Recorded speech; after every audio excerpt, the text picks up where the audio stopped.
Pearl Watts and Maurice Sam. The morning sun rose gently over the village of Omuola, brushing the red earth with gold. It was the kind of morning that felt older than time itself, quiet, expectant, sacred. Somewhere in the distance, a cock crowed, but even the birds seemed to know that today was not ordinary. Today, Pearl Watts was being prepared for her traditional marriage rites. Inside her father's compound, women moved with purpose, wrappers rustled, beads clinked softly.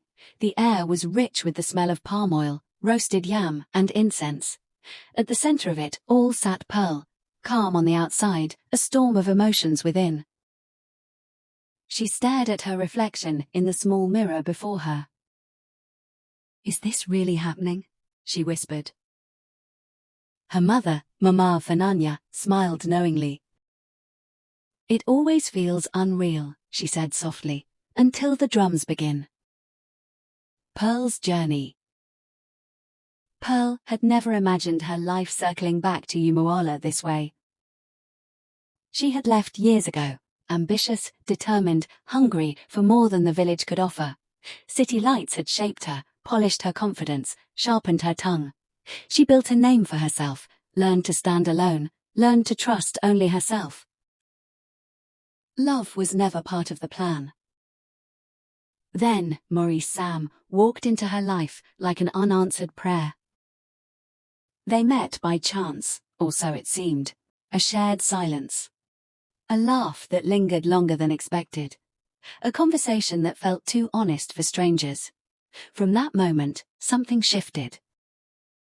Maurice wasn't loud, he wasn't flashy, but he listened, truly listened.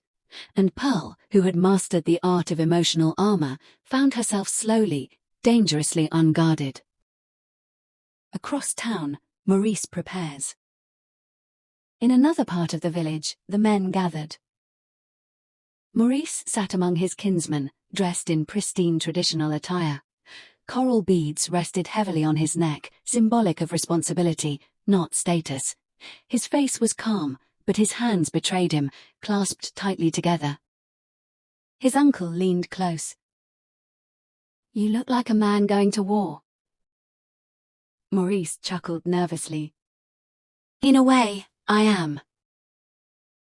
"Marriage is not a battle," the uncle replied. "No," Maurice said thoughtfully, "but it is a promise you must fight to keep." Maurice had chosen Pearl not because she was perfect, but because she was real. She challenged him, questioned him, refused to shrink herself to make him comfortable. In a world that often demanded silence from women, Pearl spoke boldly, and Maurice loved her all the more for it. The arrival. The first drumbeat echoed through Umuola just before noon. Boom, boom, boom. The groom's family was approaching. Villagers gathered, drawn by rhythm and curiosity. Children danced barefoot. Elders sat upright, faces solemn. This was not entertainment, it was tradition. Maurice's people arrived in a long procession, carrying gifts. Kola nuts.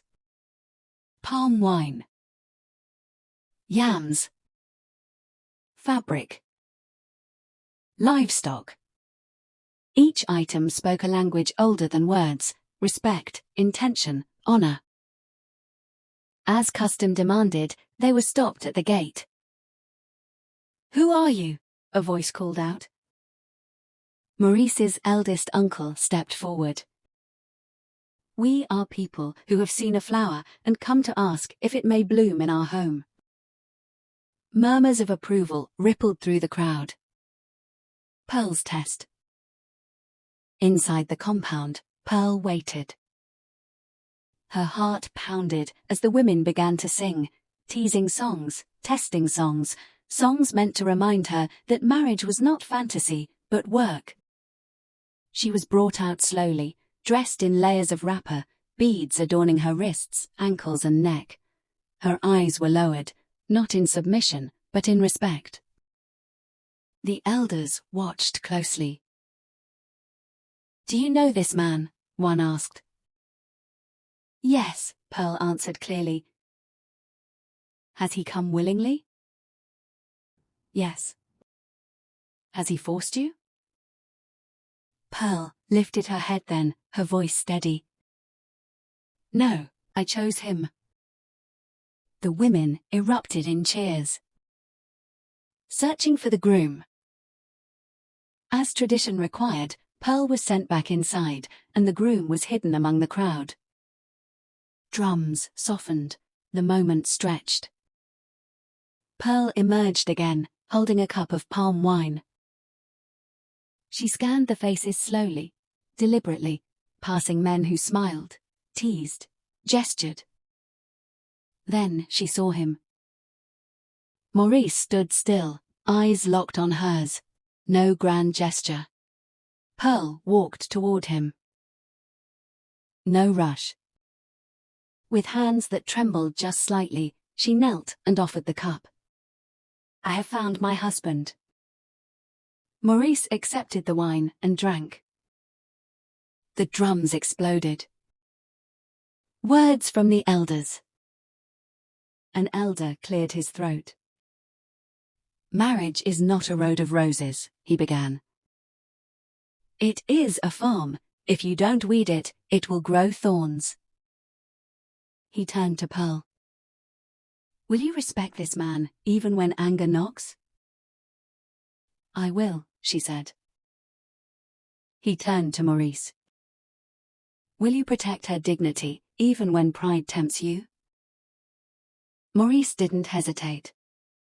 I will. The elder nodded. Then let the ancestors witness this union. A quiet moment.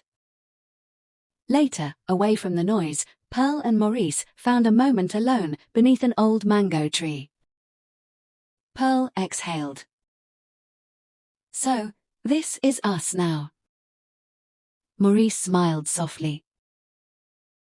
This is us. She looked at him seriously.